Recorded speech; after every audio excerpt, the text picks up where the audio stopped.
நல்ல எண்ணங்களுடன் பயணிக்கும் எல்லோருக்கும் இனிய வணக்கங்கள். நான் சாபிமான் ஜமால் முகமது. இந்த பதிவுல நம்ம எதை பத்தி தெரிந்து கொள்ளலாம் அப்படின்னு பாத்தீங்கன்னா, கான்ட்ராக்ட் கிளைம் இன் கன்ஸ்ட்ரக்ஷன் அப்படின்னா என்ன, எதற்காக இந்த மாதிரியான ஒரு வழிமுறைய கன்ஸ்ட்ரக்ஷன் கான்ட்ராக்ட்ல பயன்படுத்துறாங்க அப்படின்னு சொல்லக்கூடியதுக்கு பின்னாடி இருக்கக்கூடிய பல சிறப்பான தகவல்களை பற்றி பேச போகக்கூடிய இந்த பதிவையும் நீங்க கடைசி வரைக்கும் ஸ்கிப் பண்ணாம முழுமையா பாருங்க.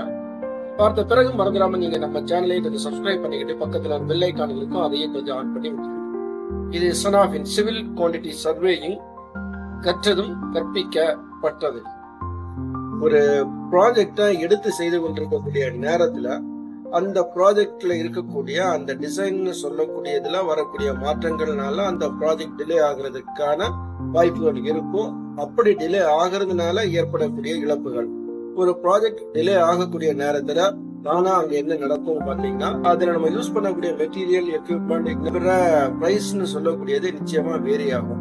அதனாலையும் இழப்புகள்னு சொல்லக்கூடியது ஏற்பட ஆரம்பிக்கும்.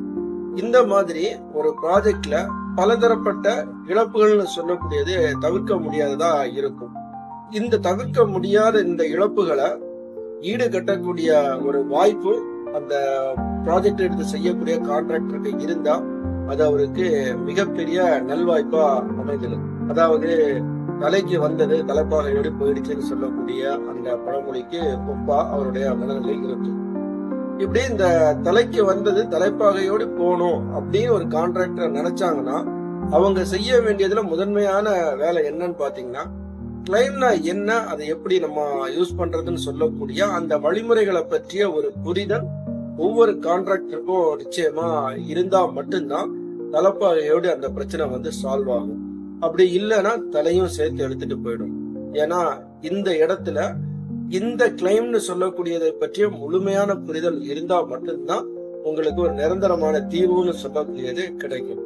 அதனால ஒரு ப்ராஜெக்டை எடுக்கக்கூடிய ஒவ்வொரு கான்ட்ராக்டரும் என்ன பண்ணணும்னு பாத்தீங்கன்னா, இந்த டீட்டெயிலை பத்தி தெரிந்து வைத்திருக்க வேண்டியதும் இதுல கட்டாயமா இருக்குதுன்னு சொல்லக்கூடியதையும் தெரிஞ்சுக்கணுங்க. இந்த மாதிரியான ஈடு செய்ய முடியாத இழப்பீடுகள் வரக்கூடிய நேரத்துல அதை கிளைம் பண்றதுக்கான ஒரு ரெக்வஸ்ட கான்ட்ராக்ட் சைட்ல இருந்து கிளைண்ட்டுக்கு வந்து கொடுப்பாங்க. இந்த ரிக்வஸ்ட தான் நம்ம என்னன்னு சொல்றாங்கன்னா கான்ட்ராக்ட் கிளைம் அப்படின்னு சொல்லி அடையாளப்படுத்துறாங்க. அப்ப இதுல இருந்து உங்களுக்கு ஒண்ணு புரிந்து கொள்ளணும். அது என்னன்னு பாத்தீங்கன்னா, இந்த கான்ட்ராக்ட் கிளைம் அப்படின்னு சொல்லக்கூடியது வெறும் பணத்தை மட்டும் உள்ளடக்கியது கிடையாது.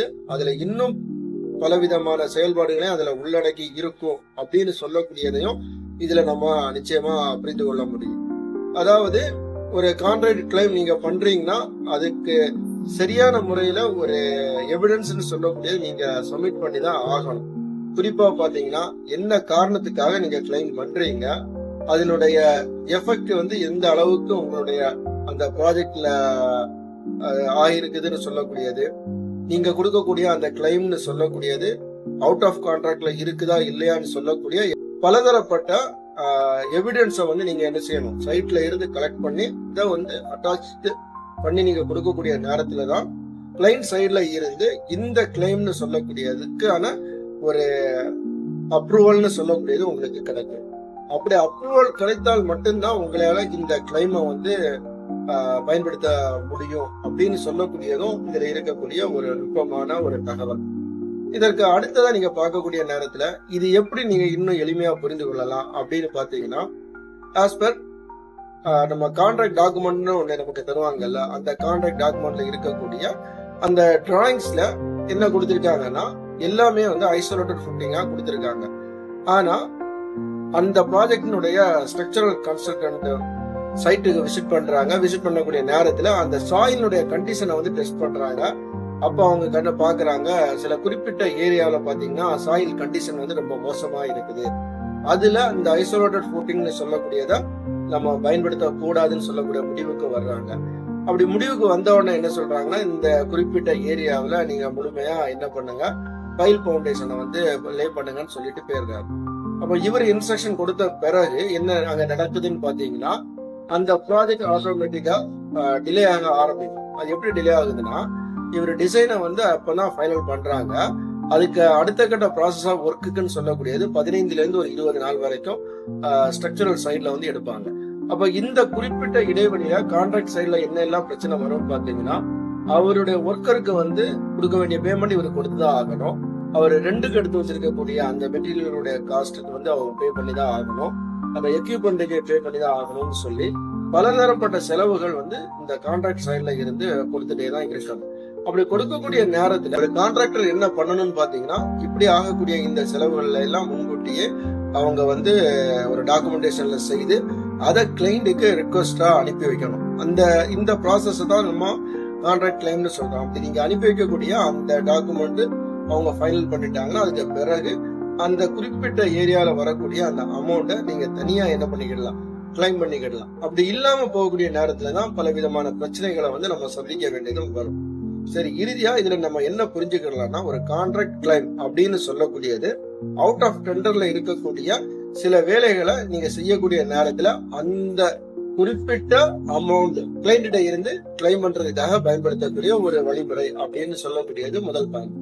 இரண்டாவதா, நீங்க வந்து ஆஸ் பர் கான்ட்ராக்ட்ல இருக்கக்கூடிய மெட்டீரியல், எக்யூப்மெண்ட்ஸ்ல இன்ன ஐட்டங்கள் ரேட்டுன்னு சொல்லக்கூடியது ஒரு ப்ராஜெக்ட் டிலே ஆகக்கூடிய நேரத்துல அந்த காஸ்ட்னு சொல்லக்கூடிய கொஞ்சம் ஜாஸ்தி ஆகிறதுக்கும் வாய்ப்பு இருக்கும். அப்படி எக்ஸ்ட்ரா வரக்கூடிய அந்த அமௌண்ட்டையும் இந்த ஒரு வழிமுறையில நம்ம என்ன செய்துக்கலாம், கிளைம் பண்றதுக்கான ஒரு வழிமுறையா இதை நம்ம பயன்படுத்திக்கலாம்.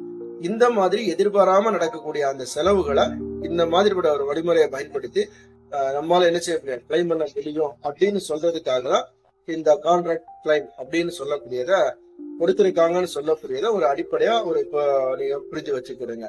இதே மாதிரி இந்த கான்ட்ராக்ட் கிளைம் அப்படின்னு சொல்லக்கூடியதுல நிறைய டைப்ஸ் இருக்கதான் செய்யுது. அந்த டைப்ஸை பற்றி நம்ம தனியா ஒரு வீடியோல தான் அதை பத்தி நம்ம பேசணும். இருந்தாலும் ஒவ்வொரு கிளைம் அதற்கு தகுந்தது மாதிரியான ஒர்க்கினுடைய இதுக்கு தகுந்தது மாதிரி நம்ம அந்த கிளைமை வந்து ஒவ்வொரு கேட்டகரியில வந்து நம்ம என்ன செய்ய முடியும், கிளைம் பண்ண முடியும். இதுவரைக்கும் நம்ம சொல்லி இருக்கக்கூடிய இந்த தகவலுடைய முக்கியமான நோக்கம் என்னன்னு பாத்தீங்கன்னா, கன்ஸ்ட்ரக்ஷன் கான்ட்ராக்ட் டாக்குமெண்ட்ல இருக்கக்கூடிய கான்ட்ராக்ட் கிளைம் அப்படின்னு சொல்லக்கூடிய ஒரு கண்டிஷனை பத்தி தான் நம்ம பேசி இருக்கிறோம். இந்த கண்டிஷனை பயன்படுத்தி நீங்க சைட்ல வரக்கூடிய எதிர்பாராத விதமா வரக்கூடிய செலவுகள், அந்த செலவுன்னு சொல்லக்கூடியது நம்மளுடைய கான்ட்ராக்டருக்கு வெளியே இருந்தால் இப்படி ஒரு ஆப்ஷனை நம்ம பயன்படுத்தி அதை கிளைம் பண்ண முடியும் அப்படின்னு சொல்லக்கூடியதையும் நீங்க இதுல இருந்து நீங்க தெரிந்து கொள்ளலாம்.